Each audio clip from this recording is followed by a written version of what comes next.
بسم الله الرحمن الرحيم. يا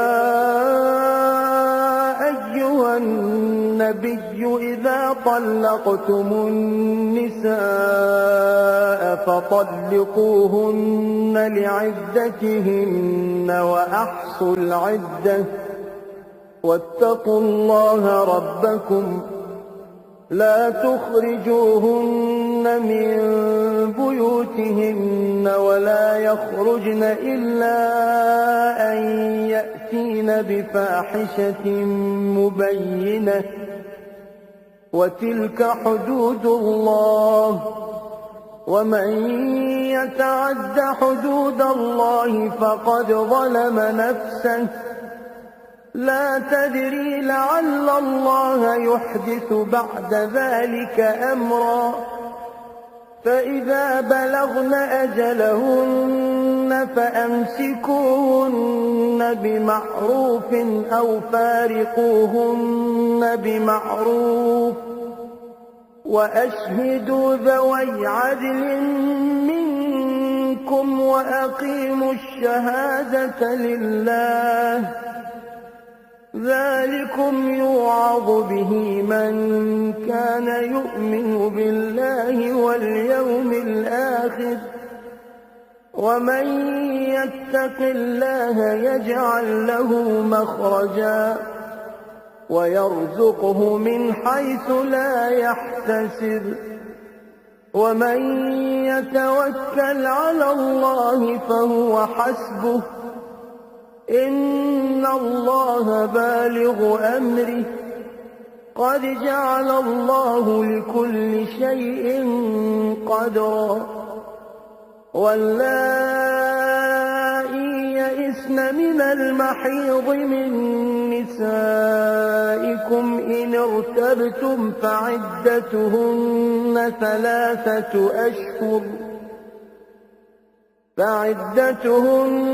ثلاثة أشهر واللائي لم يحضن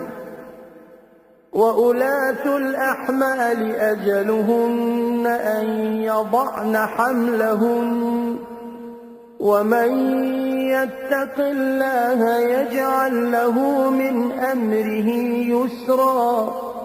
ذلك أمر الله أنزله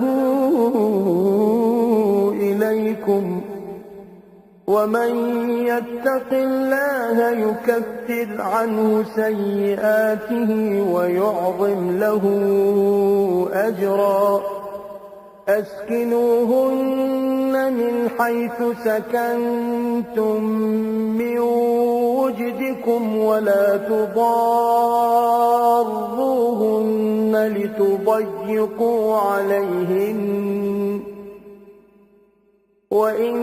كن أولات حمل فأنفقوا عليهن حتى يضعن حملهن فإن أرضعن لكم فآتوهن أجورهن وأتمروا بينكم بمعروف وإن تعاسرتم فسترضع له أخرى لينفق ذو سعة من سعته ومن قدر عليه رزقه فلينفق مما آتاه الله لا يكلف الله نفسا إلا ما آتاها سيجعل الله بعد عسر يسرا وكأي من قرية عتت عن أمر ربها ورسله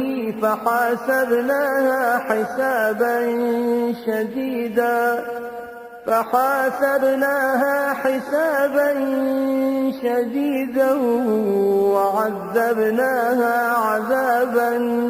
نكرا فذاقت وبال أمرها وكان عاقبة أمرها خسرا أعد الله لهم عذابا شديدا فاتقوا الله يا أولي الألباب الذين آمنوا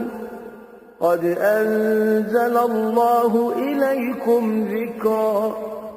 رسولا يتلو عليكم آيات الله مبينات ليخرج الذين آمنوا وعملوا الصالحات من الظلمات إلى النور ومن يؤمن بالله ويعمل صالحا يدخله جنات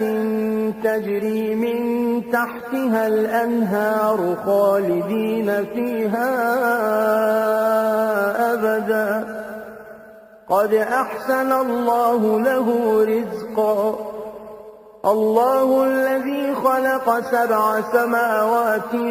ومن الأرض مثلهن يتنزل الأمر بينهن لتعلموا أن الله على كل شيء قدير وأن الله قد أحاط بكل شيء علما